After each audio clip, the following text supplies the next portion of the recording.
Bonjour, maintenant je vais faire les exercices 31, 32, 33, 34 et 35 de guidage. Pour l'exercice 33, on a le path planning, ok, et dans cet exercice, on a deux triangles qui seront comme des obstacles et notre véhicule passera en utilisant Bézier entre ces deux triangles. Voilà le code, voilà le contrôle de Bézier, la fonction, le d Bézier, la dérivée de Bézier. Ensuite, voilà notre contrôle. Les 7 points, les points entre tous ces triangles. Et voilà la matrice avec le Tmax. Si je fais run, je peux voir comment la voiture ou le véhicule, le Lebenscar, est passé entre les deux triangles en utilisant Bézier et en commençant par le début et en arrivant au point 8,8 comme demandé dans l'exercice. Pour l'exercice 2, c'était fait sur une feuille, l'exercice 32, c'était fait sur une feuille et on a fait le Delaunay triangulation et ensuite le Voronoi diagramme. Ensuite, pour l'exercice 33. Pour l'exercice 33, encore le début était sur une feuille pour le calcul. Et pour le diagramme, on peut voir ici le Delaunay triangulation.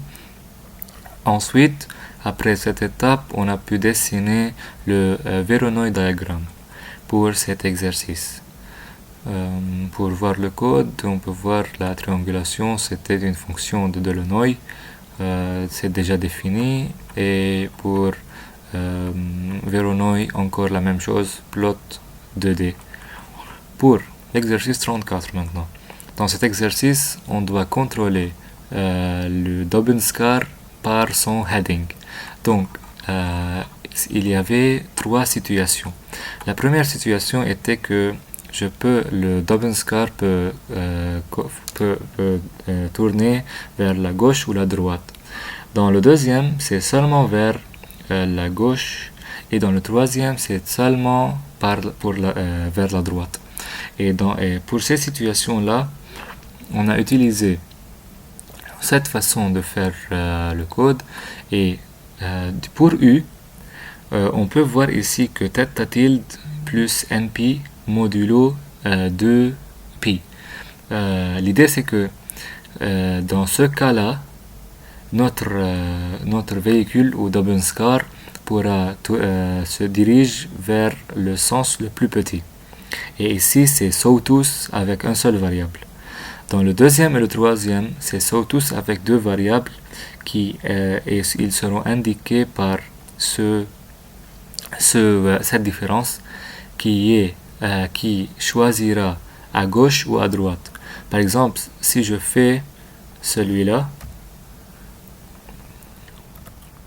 et je mets ici l'angle θ bar c'est pi demi, donc 90, il va faire tout de suite de gauche et il va monter vers le haut.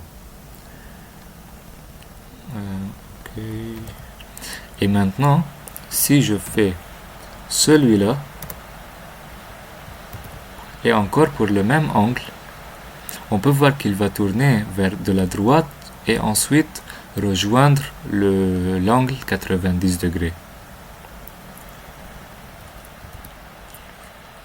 Voilà pour l'exercice numéro 34. Pour l'exercice numéro 35 et celui que j'ai utilisé le contrôle fait dans l'exercice 34, on peut voir que en début, bien sûr, il y a des choses qui s'étaient faites sur le cahier, mais l'idée ici que de voir si deux voitures tournent dans un même sens et dans un sens précis. On peut voir que on pourra trouver la shortest path entre ces deux voitures et pouvoir dessiner.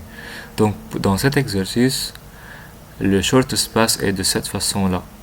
La voiture bleue et rouge auront cette différence minimale.